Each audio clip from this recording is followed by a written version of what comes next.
Hello students, this is exercise number 4 of the Progressive Monthly Magazine March 2022 on the speed of 100 words per minute. Start. In Mumbai, you have certain specific problems. I refer to one problem which is mentioned to me by every single foreign tourist who come to Mumbai. This is the entrance to the city.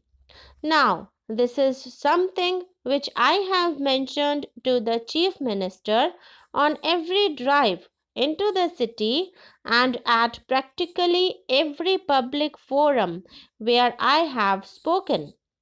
And I think this is a matter which the citizens of Mumbai should take up on a large scale. Whether it is the women's organizations, whether it is the business community or anybody else. I think that if everybody acts together, it can be tackled. It is not a very large area, and I do not think that finances alone stand in the way. It is not only the image of Mumbai which is suffering, but Mumbai being one of the important gateways to India, it is the image of India which suffers thereby.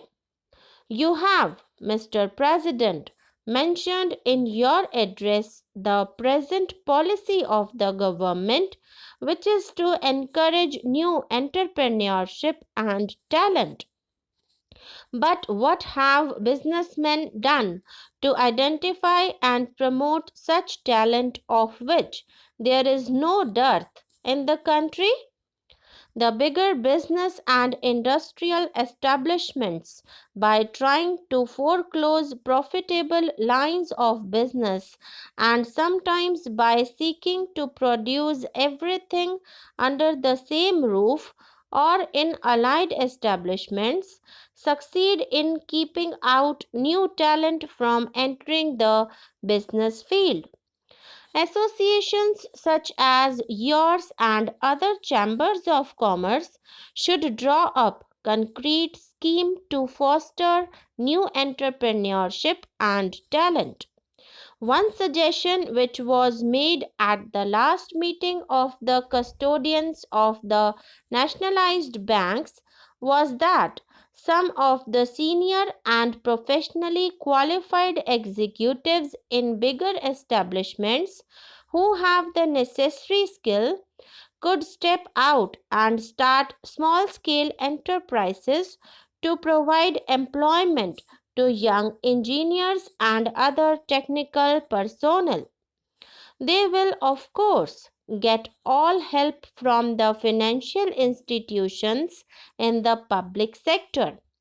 Business associations could also play an important and more active part in encouraging businessmen and industrialists in the industrially backward areas. As regards the organizational setup of the new nationalized banks, I think there is hardly any need for me to reiterate the assurance which I have already given, that is, that we do not propose to set up a top heavy organization and we do envisage maximum possible freedom and flexibility of operation of individual banks consistent only with certain broad social objectives, and that the functioning will be completely insulated from extraneous political influences. But we do envisage that the banks should function as an active instrument for the furtherance of the economic and social objectives.